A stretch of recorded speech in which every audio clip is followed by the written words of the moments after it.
Hey everyone, Voice Drifter here, and for my first entry into this modular vlog, I wanted to talk about my Moog Mother 32. Why I think it's awesome, why I think it's a great entry point for me to get into Eurorack, and maybe make a few sounds for you here.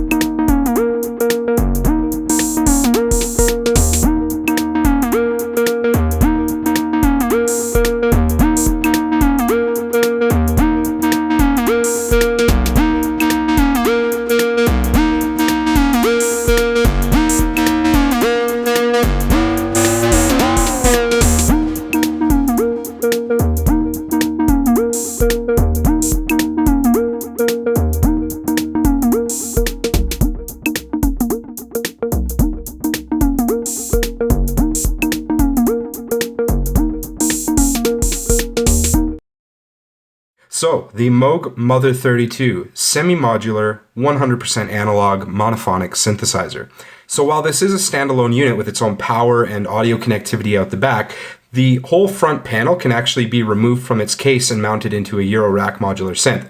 So this will take up 60 HP. It's quite a lot of real estate in your synth, but if you do want to mount it, that is an option. To give you a tour through the interface, essentially we have a voltage-controlled oscillator in the top left here. Either a sawtooth or a square with pulse width modulation. You can manually control the frequency of the oscillator here, or you can automate it with a built-in LFO.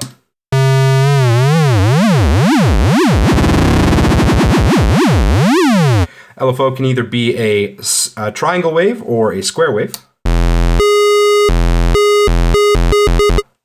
And you can also modulate the pitch using a built-in envelope generator.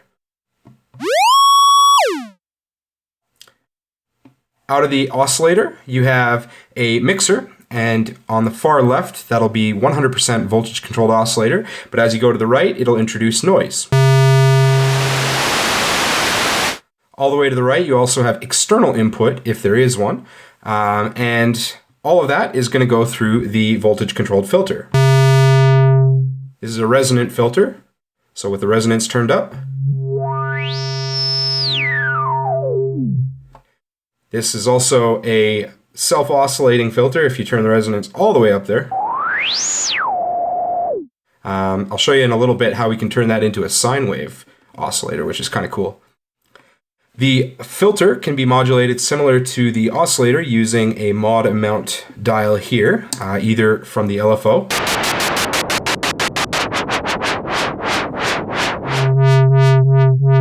or from the envelope generator.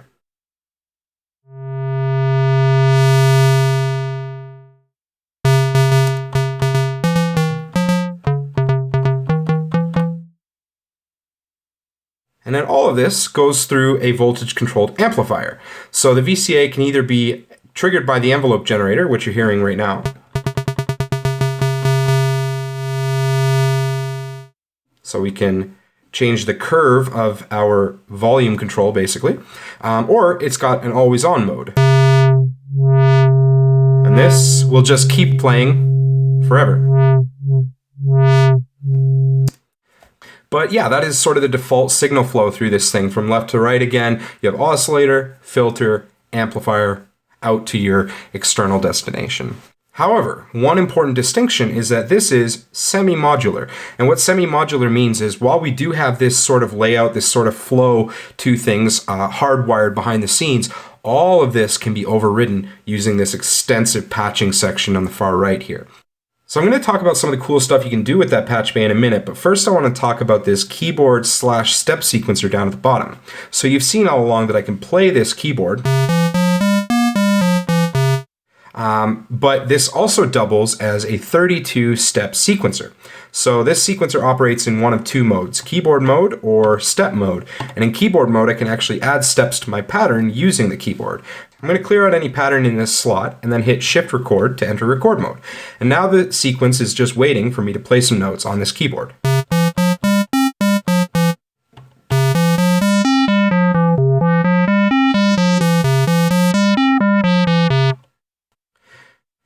if I want to edit individual steps in this pattern, I can go over to the step mode and I can see each step playing in real time.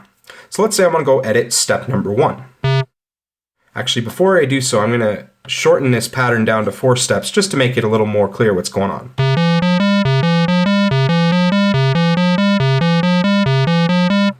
So let's start with step 1 here.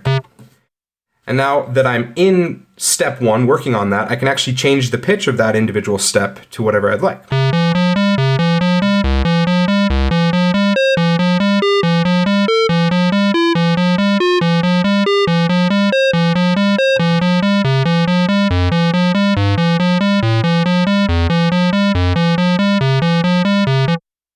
So this is actually quite a fun, playable mode to work in. You can go and you can jump into any step here and then change those notes in real time and kind of perform the sequence. I've been having a lot of fun with that myself. But yeah, let's move on to the patch bay now, because that's where this thing really busts out of its shell.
So let's talk about the Mother 32's patch bay here. This is a set of 32 inputs and outputs that let you hijack the default signal flow of this unit. If you want to take the oscillator out to some other module in your Eurorack synth, you can come right out of the VCO saw or pulse. If you want to use this Moog filter for processing of an external sound source, maybe you want to plug a guitar in or some other module or whatever, you can come in through the external audio and route that through the filter. If you want to use modulation sources like the LFO or the ASD envelope generator to modulate other modules in your system, you can do that. Just come out of your LFO triangle, LFO square, or your envelope generator outputs here. Similarly, the step sequencer, you can come out of the keyboard and gate outputs into other modules, or use the CV to modulate non-pitch related things. You can do lots of cool stuff. So, deeply extendable, but of course this thing can also be routed out and back into itself to override the default wiring. Let me give you a few examples. It is our understanding that we have a dual waveform oscillator here. We have square and triangle. But both of those might be a little too harsh for your taste. So one cool trick you can do is, I like to go into the external audio and not actually plug anything in. And what that does is that just completely eliminates all sound generated when a gate is triggered. So nothing's coming through. And the reason I did that is because I'm going to use the filter and I'm going to turn the resonance up all the way. And the filter is going to self-oscillate, and it's going to oscillate in what is essentially a sine wave. Now, we can do cool stuff with the cutoff there. You can actually even just use the default routing with the LFO there to get some pitch modulation. That sounded kind of sweet too. Up into the audio right there, that's kind of fun. But we can actually take our keyboard output right here and route that into the VCF cutoff. And sorry, turn that down. And all of a sudden we have playability. So using some simple routing there, we are able to play our cutoff, which is resonating as a sine wave oscillator. Super cool. Let's try something else though. Instead of playing that with the keyboard, let's do some sound design using frequency modulation. So I'm actually going to take the VCO saw output and I'm going to bring this into mix 2.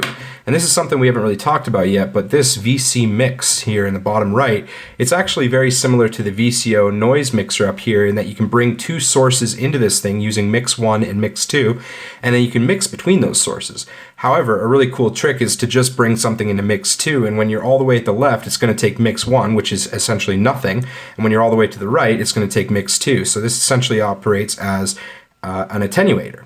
So I'm going to bring that into mix 2 there, and then I'm going to bring VC mix out into my cutoff. Now, let's talk a little bit about what I'm doing. I'm essentially bringing my oscillator, which is operating at audio rate, I'm bringing it into my attenuator here, which will allow me to slowly bleed it into the signal path. And then I'm coming out of the mixer back into my cutoff. So what this is essentially going to do is it's going to simulate spinning the cutoff really, really fast at audio rate. And what that's going to sound like is this. Let's actually bring that cutoff down a little bit.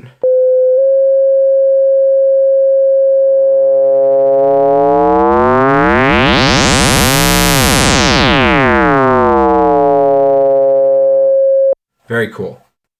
Let's make that a little more interesting. Rather than me manually turning this knob, let's actually add some randomization into the equation. So we have this assign output, which actually has 16 different functions that can be set up in the menus. But currently, this is set up to spit a random CV out every time a step hits in the sequencer. So I can actually patch the assign output into the mix control, and that is going to randomly move this mix around, which is going to randomly give us an amount there. So if I play that,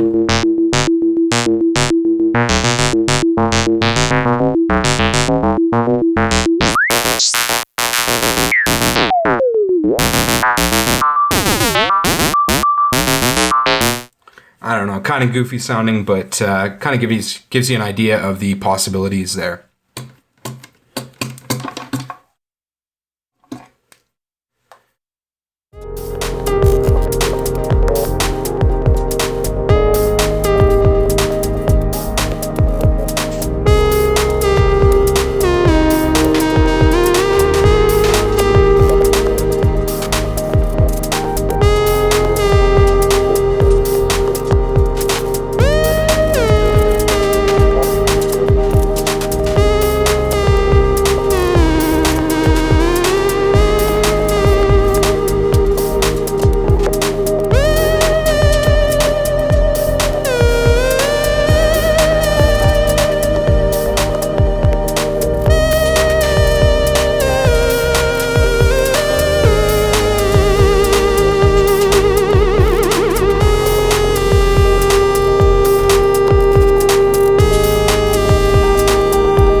So now for the spiel about why I chose this thing. So I could have gone the traditional route and picked myself up a standard oscillator, filter, some VCAs, all that kind of stuff for my Eurorack, and I still plan to. That's going to come down the line. But what I really wanted here was something that I could start playing with, something I could actually use in a musical sense right away. I wanted that instant gratification, I'm not going to lie. I wanted the immediate inspiration.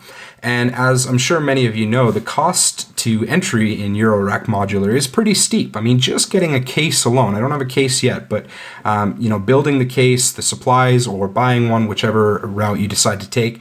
If you're going to build it, you got to buy the rails, you got to buy the power supply. It's not cheap.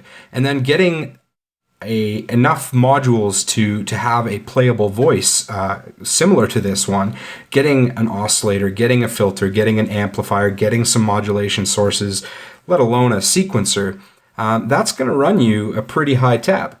And so while all of that is absolutely phenomenal and I want to get into that stuff in my Eurorack journey, I did also want something a little more immediate, and this solves that. But the nice thing about this guy is that it's not going to hit any sort of ceiling anytime soon. Using this patch bay, this is infinitely expandable beyond just the Moog.